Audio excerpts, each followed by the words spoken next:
approaching the 61st anniversary of Medicare, a true lifeline for retirees and individuals with disabilities, I am filing the Saving Medicare Act to ensure a solvent, better Medicare that reaches more Americans.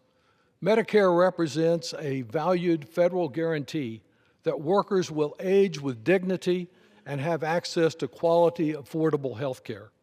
That guarantee is now under threat from giant private insurance companies that profiteer off Medicare. This landmark proposal comprehensively addresses the many ways that Medicare Advantage insurers are overpaid.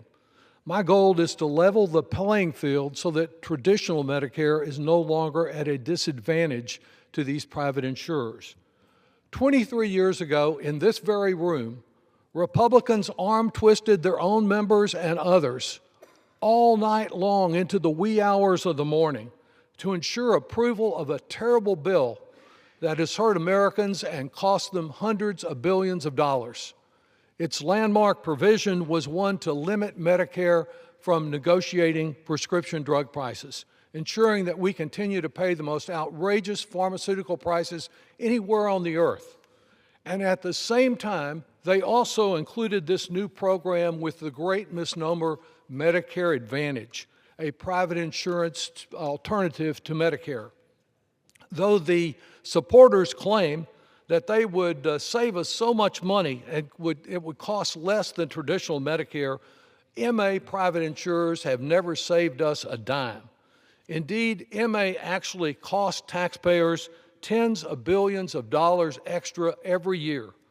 This year, the nonpartisan, independent Medicare Payment Advisory Commission, or MedPAC, estimates that MA cost taxpayers $2,660 per each person who goes into their plans rather than traditional Medicare.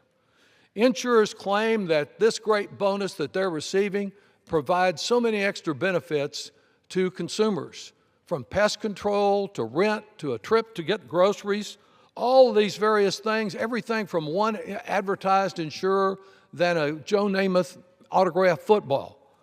Well, hidden in the fine print are caveats. Consumers often find themselves aren't eligible for any of those advertised benefits, and skimpy coverage, high cost sharing, and when they need help the most, difficulty in accessing the doctor of choice and getting the treatment approved, long delays, often outright denials. Many MA enrollees are struggling to receive quality health care. In short, the only advantage in Medicare Advantage is to monopoly, oligopoly private insurers. The Saving Medicare Act will stop this waste, fraud, and abuse.